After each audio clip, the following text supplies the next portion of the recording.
이사야서 오늘 53장. 우리는 늘 이제 이렇게 고난주간이 되면 이 말씀을 대합니다만은, 우리가 이제 그 사순절 고난주간에 다시 한번 이 말씀을 깊이 들여다보면서 하나님이 우리를 어떻게 사랑하셨는가, 그러면서 우리가 이제 하나님 쪽으로 달려가야죠. 우리 마음이. 말씀 자체의 능력이 있기 때문에. 1절 한번 읽어볼게요. 1절. 53장 1절 시작. 우리가 전한 것을 누가 믿었느냐? 여호와의 팔이 누구에게 나타났느냐? 아멘. 우리가 전한 것을 누가 믿었느냐? 결국 인생의 문제라는 게 믿음의 문제예요. 믿음의 문제.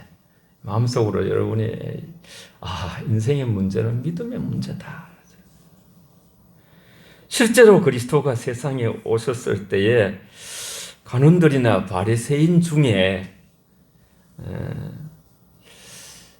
예수님을 따른 사람이 없어요. 아무도 없고 오직 평민들 중에서 여기저기 모인 사람들이 그를 따랐는데, 그것도 이제 마음이 순수한 사람들, 또 믿음을 가지고 이렇게 성령이 함께 하셔서 늘 그 날을 기다렸던 사람들, 목동들도 그랬고,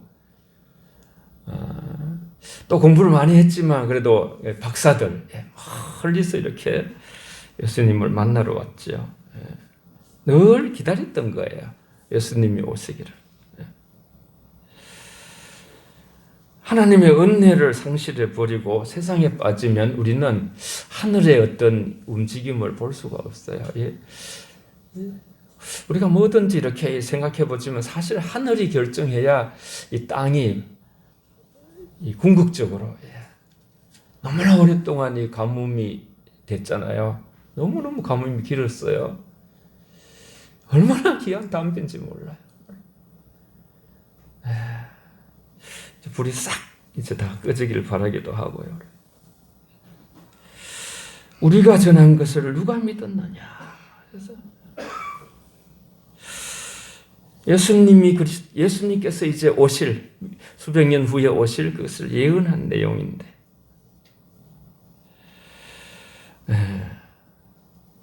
믿음의 주요 온전케 하시는 예수를 바라보자. 히브리서 12장에 그랬잖아요. 믿음의 믿음이 있는 분이 믿음을 우리가 펑펑 쏟아 부을 수가 있는 거예요. 주님을 얼마나 우리가 진실하고 진지하게 생명처럼 바라보는가, 그러면서 사는가, 그런 마음에서는 항상 우리가 반성할 부분이 많아요. 우리가 전한 것을 누가 믿었느냐? 하나님의 말씀은 이사야 선지자를 통해서 누가 믿겠느냐? 누가 믿음을 가지고 그 하나님의 놀라운 은혜를 받아들이겠는가? 그 십자가를 받아들이고 부활을 받아들이고 재림을 받아들이고 그 인간을 구원하러 오신 주님을 나의 구세주로 주님으로 받아들이겠는가? 그 믿음을 가지겠는가? 삶이 믿음의 문제라는 것. 하나님의 아들 예수 그리스도, 그분을 누가 믿겠는가? 주님이 오셨을 때에 우리가 이렇게 이제 이 본문 안으로 들어가서 보면요, 너무나 수백 년 후에 일어날 일이지만은 너무나 이제 경멸을 당하시고 고난을 겪으시고 사람들이 정말 순수하고 그렇게 예정된 사람들만 외에는요, 예수님에 대해서 굉장히 이렇게 미워하고 죽이려 하고 그런 자들이 많았잖아요. 그래서 그리스도의 인격에 대해서 어떤 그 경멸하는 모습을 미리 수백 년 전에 미리 이렇게 그 후에 이런 일이 일어날 것이다, 그렇게 한 것이죠. 같이 우리 한번 2절 3절을 읽어보겠습니다. 먼저 53장 2절 3절 시작. 그는 주 앞에서 자라나기를 연한 순 같고 마른 땅에서 나온 뿌리 같아서 고운 모양도 없고 풍채도 없은즉 우리가 보기에 흠모할 만한 아름다운 것이 없도다. 그는 멸시를 받아 사람들에게 버림받아 강고를 많이 겪었으며 질고를 아는 자라. 마치 사람들이 그에게서 얼굴을 가리는 것 같이 멸시를 당하였고 우리도 그를 기히 여기지 아니하였도다. 아멘.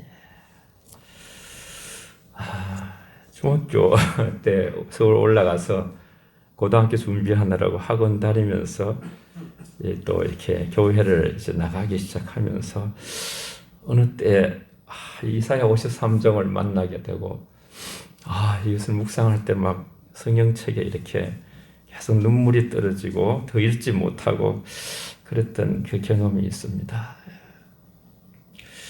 정말 멸시를 받아야 될 사람이 멸시를 받는 것은 당연한 것일 수 있습니다. 예수님은 절대 멸시를 받아서는 안 되는 사람. 그의 태생은 매우 위대하고 존귀할 거라고 그렇게 사람들은 메시아에 대한 사상이 구약에 있었어요. 그래서 그렇게 참 놀랍게 이렇게 이 땅에 권세 있게 올 거라고 생각했습니다만은 그 다윗의 자손으로 오셨죠.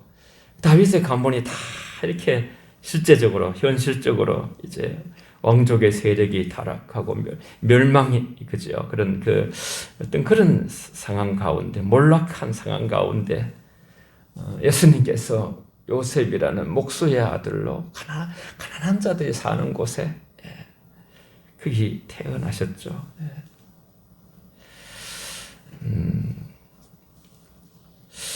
마른 땅에서 나온 줄기 같다. 그렇게 이제 오늘 말씀에 나와요. 마른 땅에서 2절에 나오죠. 주 앞에서 자라나기를 연한 순 같고 연한 순 잘못 이제 우리가 뭐 밭에 들어갔다가 연한 순 잘못 밟으면 막 그냥 죽어버리는 거예요, 그냥. 또 뽑히버리는 거예요. 또 뭐 까치나 이런 게 와가지고 그냥 쫓아버리면요, 까마귀나 까치가 그 완전히 그냥 생명이 잃어버리죠. 마른 땅에서 나온 뿌리. 뿌리라는 것은 전부 이렇게 물기가 있고 또 흙이 좀 좋고 옥토같이 그죠. 그렇게 해야 뿌리가 내린 만큼 이제 줄기가 높아지고 뭐 열매도 맺고 꽃도 피고 이래 하고 가지도 펼쳐지고 그렇게 하는데 마른 땅에 나온 뿌리 같은 마른 땅에 마른 땅에 나온 줄기 뭐 연한 순같이 조용하게 예수님이 어릴 때 이렇게 자라가셨어요. 아무도 뭐 예수님이 30세 공생애가 되기 전까지는요. 예수님이 33세 때에 십자가를 지셨는데 30세까지는 거의 기록이 없어요. 기록이 12살 때 이제 성전에 올라간 그 기록 외에는요. 태어날 때 그 말구 위에 태어난 거 외에는 너무나 조용하게 그냥 이렇게 그렇게 마른 땅에서 나는 뿌리같이 순한 아주 그냥 그 연한 순같이 그렇게 아무도 알아채지 못하게 곡식이 자라는 것과 마찬가지. 어떻게 자랐는지 조용하게 그냥 하느님 앞에서 성장한 것이죠. 물론 핍박도 있었어요. 아시잖아요. 2살 때 이렇게 애굽으로 다 사내 아이를 죽이게 돼가지고 헤롯이 죽이라 해가지고 그렇게 피난도 갔고 그런 그 어려움도 있고요. 어릴 때부터 순환을 당하셨죠. 태어날 것도 그냥 말구에 태어나시고 얼굴이나 풍채의 아름다운 그런 것을 통해서 사람들은 뭐 훈남이라 그러고 막 얼굴이 좀 이렇게 잘생기고 하면 막 그게 막 그냥 이렇게 막 빠지기도 하고 막 그런 사람들의 보편 대동소이한 인간의 그 인지상정으로 볼 수 있는데 고운 모양도 없고 풍채도 없고 말르시 우리가 보기에 흠모할 만한 아름다운 것이 없도다 그랬어요. 아무것도 매력적인 게 없다는 거예요. 매력적인 게 없다. 호감을 요새 뭐 비호감 대선이라고 뭐 굉장히 뭐 언론에서 말하더구만요. 예수님 호감이. 모세도 태어났을 때 모습이 굉장히 그죠 똘똘하고 막 그렇게 빛났어요. 다윗도 이렇게 기름 부음을 받을 때 아주 어린 나이에 기름 부음을 받았잖아요. 눈이 빼어난 아름다움을 가졌다고 그렇게 성경은 표현하고 있어요. 사무엘상 16장 12절에. 그러나 세상에 드러난 우리 예수님의 모습은 칭송할 만한 것이 없는 거예요. 사람들은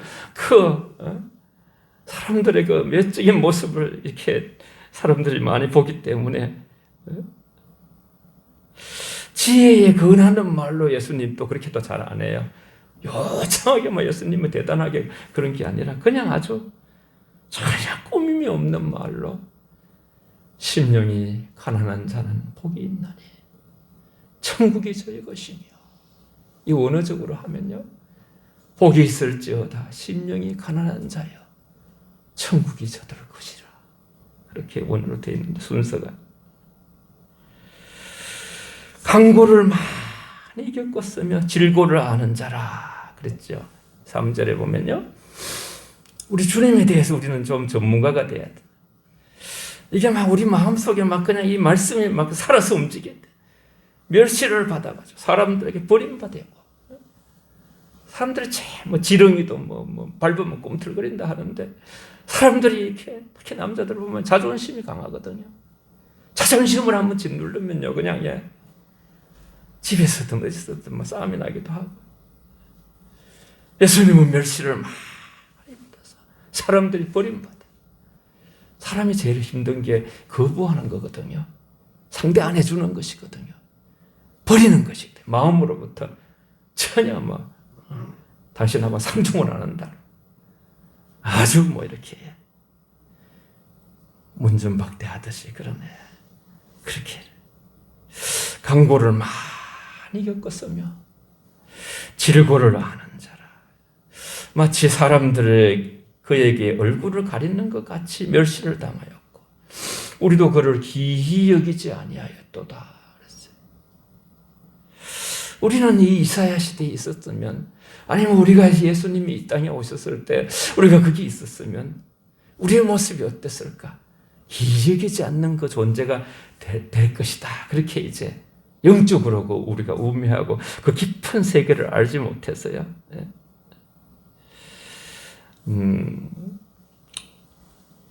그래서 참 기대에 전혀 못 미치는 것이죠. 풍채가 아름다워 볼 거로 생각했고, 사람들의 호감을 이렇게 불을 킬 거로 그래 생각하고, 그렇게 이제 사람들의 마음을 가졌지만은 오히려 그 반대의 모습으로요. 제대로 한 곳에 정착하지 못하고 머리 둘 곳이 없는, 인자는 머리 둘 곳이 없다.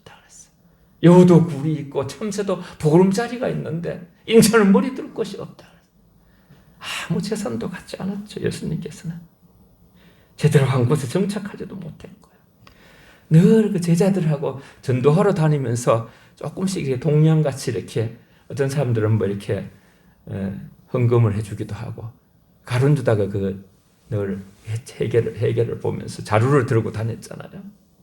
그거 하루하루 그냥 벌어서 하루 먹고 내일 먹을 게 없는 거예요. 또 다녀가지고 또 하루 먹고. 이것이 바로 예수님의 전 재산도 없는 거죠. 그러니까 위협까지 크게 당하시고 대적들이 예수님을 죄인이라고 취급하면서 사람들이 어떤 그 실제적인 모습이 아닌, 팩트가 아닌 뒤집어 씌워가지고 가짜로 막 이렇게 해가지고 막 그냥 그렇게 그냥 막 언론이나 이런 여러 사람들이 이과에 그냥 계속 예수님 안 좋은 사람이다, 나쁜 사람이다, 아주 어떤 날은 바알세부 귀신을 따라서 그렇게 그 종이나 마찬가지다, 그런 식으로 막 그냥 세리들과 하고 그 가난하고 어렵고 병들고 죄인들과 함께 같이 가서 밥을 먹었잖아요. 식사를 하니까 죄인들과 친구가 된다 그러면서 또 그게 또 큰 문제, 너무너무 여론 형성이 예수님에 대해서 안 좋아요.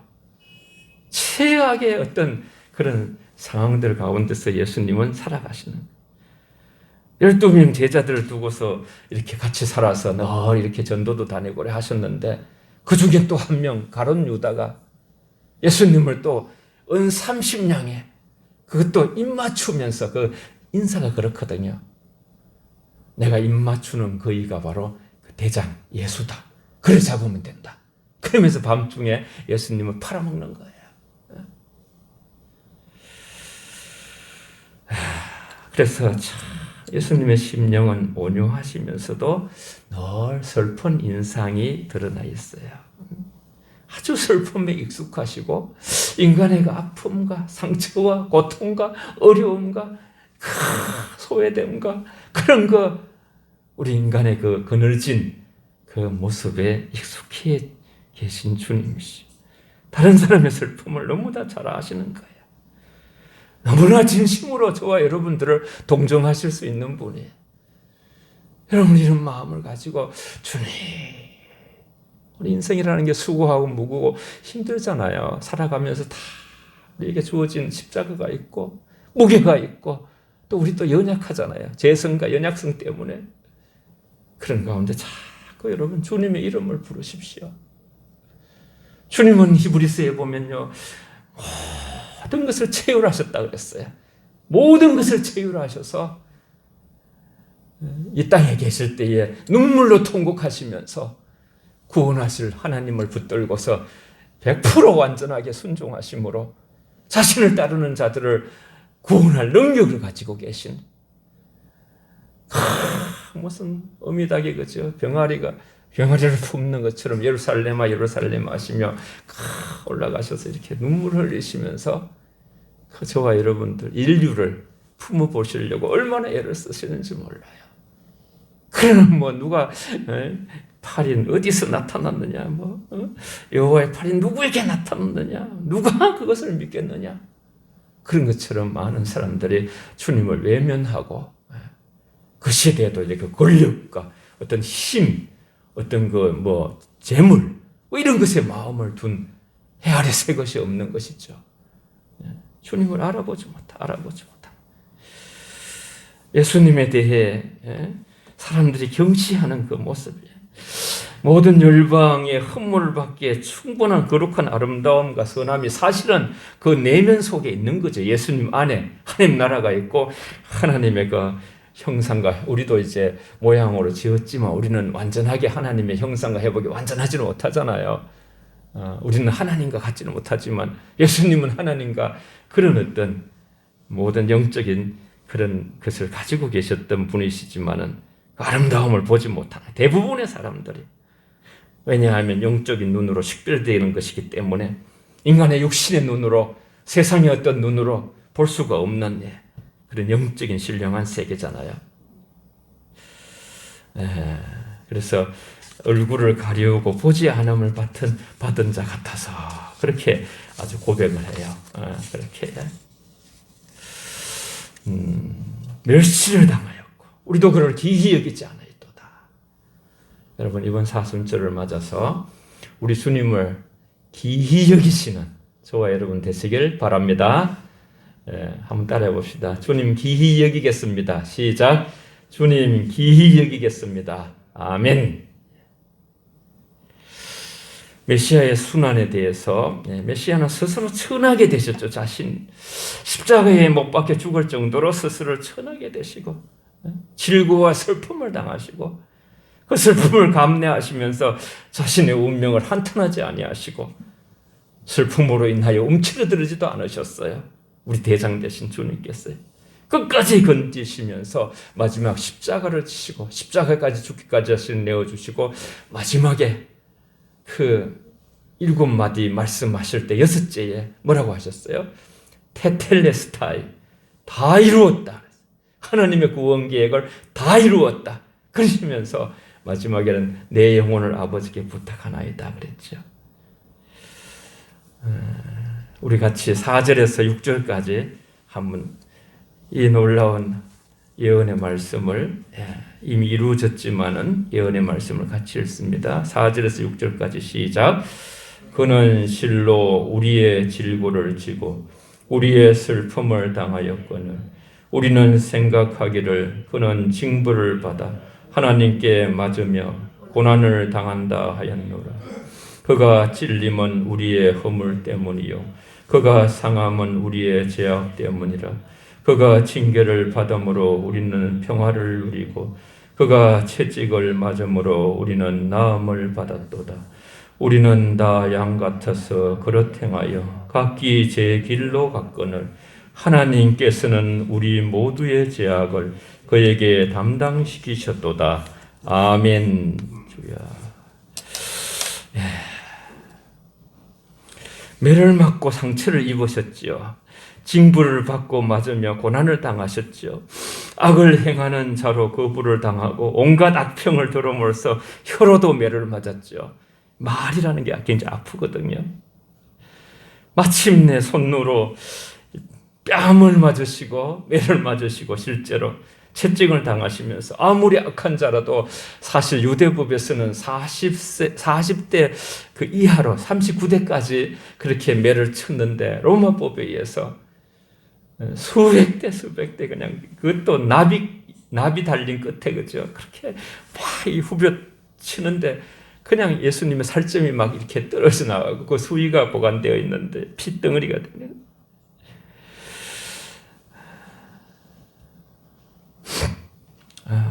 결국은 십자가에서 그의 손과 발, 허리에 그 상처를 입으시고 우리의 아무 죄가 없으신 거예요. 예수님께서는요. 오직 우리를 위해서. 예수 그리스도의 고난을 당하신 것은 우리의 유익을 위한 것이. 항상 우리는 우리의 유익을 위해서 하나님이 무엇을 하셨는가? 우리가 열심으로 뭘 해가지고 하나님 한 분 이렇게 호의를 사고 점수를 따보겠다. 그런 생각도 중요하지만 그걸 먼저 하지 말고 하나님 평생을 통해서 우리는 하나님이 저와 여러분을 위해서 무엇을 하셨는가? 하나님이 어떻게 우리를 위해서 희생하시고 우리를 위해서 사랑하셨는가? 그것을 배워가는 것. 그것을 깨닫게 되면 우리는 우리를 죄를 미워하게 되고 하나님께 돌아오게 되고 헌신하게 되고 그렇게 돼 있거든요. 영적인 원리가 다 수동태. 신앙이라는 것은 능동적이라기보다는 다 되어지는 거예요. 하나님의 은혜가 와서 나를 붙잡아서 무릎 꿇게 하고 우리가 예수를 믿게 하고 회심하게 만들고 거듭나게 만들고 더 깊이 하나님께 나아가게 하시는. 우리가 하나님 앞에서 다 죄인이라는 것이 분명한 사실. 우리 모두 죄를 범하여 하나님의 영광에 이르지 못하는. 우린 다 양 같아서 그렇다나요. 제 갈 길로 갔다 그랬어요. 늘 우리는 그 고등학교 때부터 배운 게 그 로마서 3장 23절에 모든 사람이 죄를 범하여 하나님의 영광에 이르지 못하고 6장 23절에 죄의 삭은 사망이요. 히브리서 9장 27절에 한 번 죽는 것은 정한이 치니 죽은 다음에 심판이 있다 그랬어요. 죄와 사망과 심판. 그런데 요한복음 5장 24절에 보면 하나님의 말씀을 듣고 믿는 자에게는 사망과 그 죄와 심판으로부터 옮겨지느니라. 그래서 옮겨지느니라. 말씀을 믿는 것이 능력이에요. 말씀을 믿는 것이 우리가 모든 얽혀진 이 세상엔 그죠 물질에 묶이고 어떤 정신적인 것이 묶이고 이데올로기에 묶이고 자기의 어떤 과거에 어떤 가계도가 있어요. 그런 데서 묶여 있어요. 성령의 법이 죄와 사망에서 저와 여러분들을 해방해 주시는 줄 믿습니다. 진리를 알지니 진리가 너희를 자유케 하리라 했어요. 요한복음 8장 37절에는 저들이 그 바리새인들을 향해서 말하거든요. 예수님께서 저들 안에 진리가 없으므로 나를 죽이려 하는도다. 그 말은 반대로 하면 저들 안에 진리가 있으면 예수님을 높이고 예수님을 경배하고 예수님을 환영하고 예수님을 찬양하고 사랑하고 그렇게 따를 수 있다는 것이에요. 우리 안에 진리이신 주님이 얼마나 충만하게 가득한가. 믿음으로 우리는 다 양 같아서 그릇 행하여 모든 사람들이 각기 수많은 죄로 말미암아 사실은 우리 일생 동안 우리가 한 번 이렇게 검찰을 통해서 기소를 안 받을 수도 있어요. 보통 사람들은 그런 그렇지만 혹여나 자기가 억울하게도 그렇게 될 수도 있는 것이고요. 그러나 우리는 모든 인류는 다 하나님의 법정에서 기소받은 자들이에요. 저와 여러분은 전부 다 죄인이라는 죄인은 죽어야 되는 거예요. 그리고 심판이에요.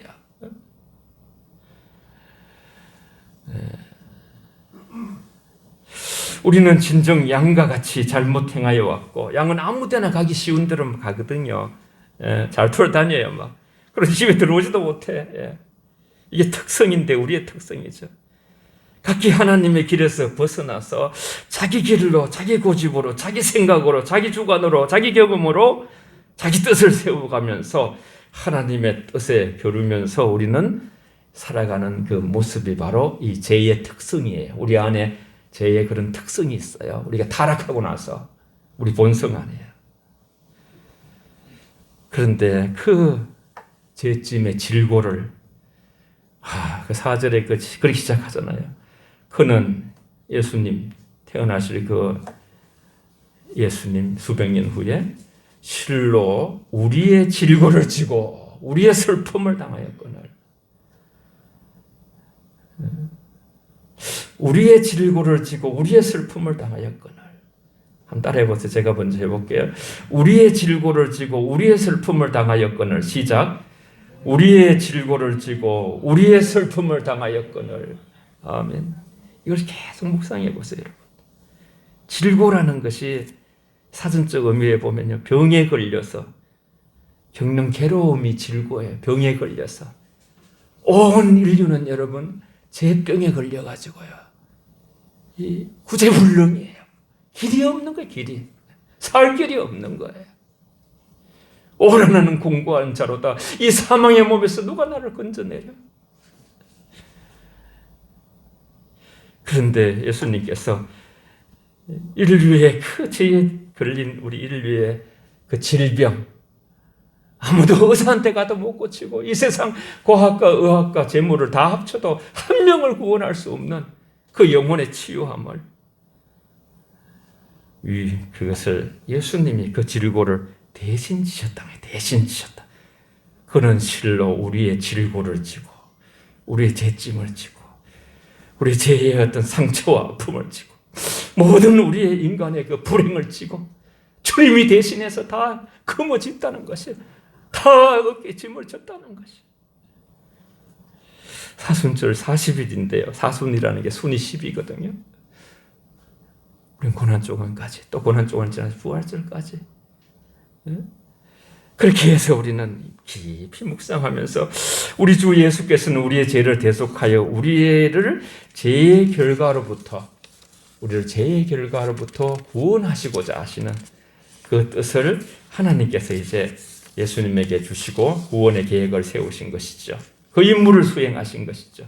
하나님은 설계하시고 구원의 계획을, 예수님은 실제 행동대원으로 오셔가지고 마치 집 짓는 자 같으면 집을 실제 건축하시는 거예요. 그리고는 십자가를 지시고 자기를 다 내어주시면서 끝까지 죽음으로 순종하심으로써 그렇게 이제 성령님께서, 아들 예수님께서 하나님의 뜻을 이루기 위하여 100% 순종하셔서 우리 인류의 죄를 도말하시기 위하여 십자가를 지신 그것을 믿으면, 그 십자가와 부활을 믿을 때 구원을 얻는다는 것을 계속 성령께서 우리 가르쳐 주시는 거예요. 여호와께서 우리 무리의 죄악을 그에게 담당시켜줬도다. 이것은 하나님의 일이에요. 예수님은 그 일을 하셨지만 하나님께서 6절에 그 나오잖아요. 우리는 다 양 같아서 그릇 행하여 제 갈 길로 갔거늘 여호와께서는 우리 모두의 죄악을 그에게 담당시키셨도다. 하나님의 플랜, 하나님의 계획, 하나님의 위대한 구원 계획.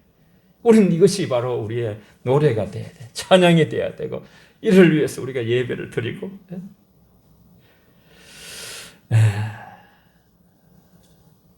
복음을 은혜로 믿음으로 받아들일 때에 우리는 그리스도께서 이것을 담당하시고 우리에게 죄를 없애기 위해서 이 일을 하시기 위해서 오셨는데, 이걸 받아들일 때 은혜로 우리는 율법의 저주 아래 떨어지지 않거든요. 그래서 자유하게 되는 거예요. 그리스도께서 우리를 위하여, 저와 여러분을 위해서 속죄 제물을 지실 때에 우리의 모든 죄는 그리스도께 맡겨지는 것이에요. 믿음으로 그렇게 옮겨지는 것이, 우리 죄를 가져가시고 주님의 의를 우리에게 분유해 주시는 것인데, 그래서 우리를, 주님을 믿음, 수고하고 무거운 짐진 우리가 그 죄짐을 지고 주님을 붙들 때에 우리의 짐이 가벼워지고 평안해지는 것을 주님이 알고 계시죠.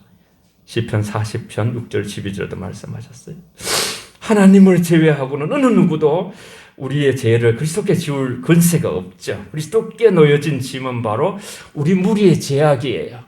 온 인류의 타락한 하나님 불순종한 죄악들을 지고 하나님께서는 그 죄악을 예수님에게 지우시기 위하여 예수님이 오신다는 이 예언을 하시고 그대로 실행하시고 믿는 자는 살아나는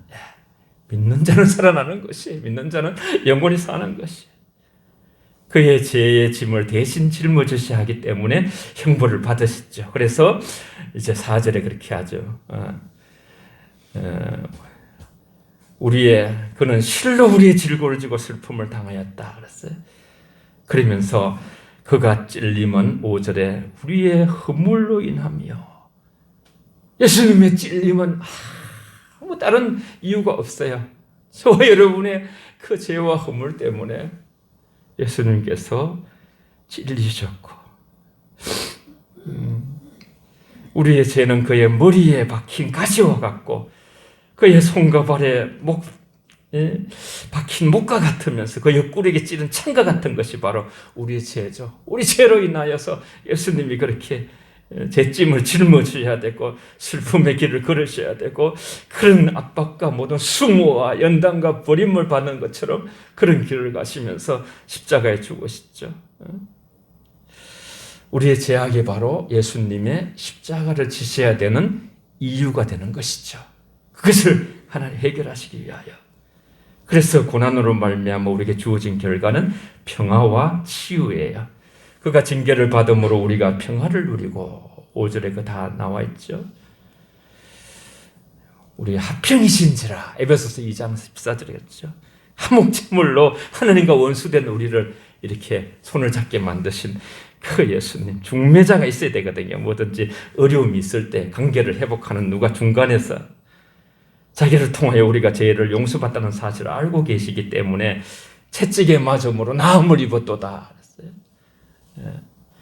여러분 이것을 계속 선포하십시오. 따라해 봅시다. 그가 채찍에 맞음으로 나음을 입었다. 시작. 그가 채찍에 맞음으로 나음을 입었다. 우리 나음을 입었다. 궁극적인 결과는 부활이에요. 부활. 우리의 허물로 인하여 고난을 당하셨고 우리의 의를 위하여 다시 살아나셔서 다시는 죽지 않으시죠. 예수님 살아나셔서 사망이 그를 다시는 주장하지 못한다고 로마서 6장 9절에 말씀하셨어요. 다시 사실 뿐 아니라 영원히 살고 계시죠. 영원히. 두세 사람이 내 이름으로 모인 곳에 거기 함께 계시기도 하시고 또 이제 하나님 우편에서 계속 우리를 위해서 기도하시고 계시는 그 본문만 한번 찾아보고 기도하겠습니다. 히브리서 7장 25절 한번 찾아서 같이 읽어보겠습니다. 히브리서 7장 25절 모두 찾아보세요. 페이지로는 359, 360 해도 되고요. 360. 다시는 사망이 주장하지 못하는 주님, 그것이 우리의 모델이거든요. 우리를 그렇게 하겠다는 것이. 히브리서 7장 25절 읽고 함께 기도하겠습니다. 7장 25절 시작. 그러므로 자기를 힘입어 하나님께 나아가는 자들을 온전히 구원하실 수 있으니 이는 그가 항상 살아계셔서 그들을 위하여 간구하심이니라. 아멘. 자기를 힘입어, 우린 예수님을 힘입어 어디서든지 이제는 예수님 십자가 지실 때 휘장이 찢어지고 우리는 언제든지 어떤 상황에든지 짐승을 잡을 필요가 없어요. 그냥 예수 그리스도의 이름 붙들고서 하나님께 나아가는 자들을 온전히 구원하실 수 있으니, 온전한 구원. 예수님 뭐 거짓말 하시겠어요? 이 세상에 완전한 건 아무것도 없어요. 여러분 붙잡았다 했지만 바람잡만 같아요. 그러나 하나님의 말씀은 완전해요. 퍼펙트해요. 퍼펙트. 예수님을 힘입어서 그의 이름으로 하나님께 나아가는 자들을 온전히 구원할 수 있으니 이는 그가 항상 살아계셔서 이제는 아무도 예수님을 어떻게 할 수가 없어요. 그들을 위하여 간구하심이니라.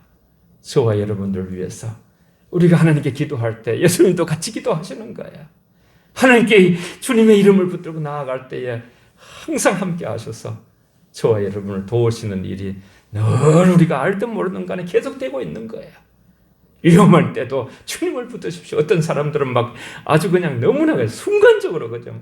기도의 내용이 더 잘 생각 안 나고 하나님 도와주세요. 그냥 너무 막 갑자기 위험이 있을 때 그러면 천군 천사를 보내셔서 역사하시고 그런 일은 뭐 너무너무 많아요. 여러분, 사랑은 희생의 크기만큼 되는 것 같아요. 피값으로 저와 여러분들을 사셨기 때문에 그 고통을 다 치르셨기 때문에 그냥 늘 하나님, 예수님 마음 안에는 믿는 자들, 하나님의 자녀들밖에 없어요. 우리가 예수 그리스도의 이름으로 더 사순절에 기도로 더 주님을 붙드시고 나아가서 온전히 구원하실 수 있는 하나님을 신뢰하면서 결국은 그 주님이 바로 인류를 구원하고 우리를 구원하고 놀라운 하나님의 영광을 돌리게 하시는 유일한 분이심을 기억하고 할렐루야 우리 주님을 찬양하시는 저와 여러분 되시길 바랍니다. 기도하겠습니다. 다 같이 함께 우리 기도할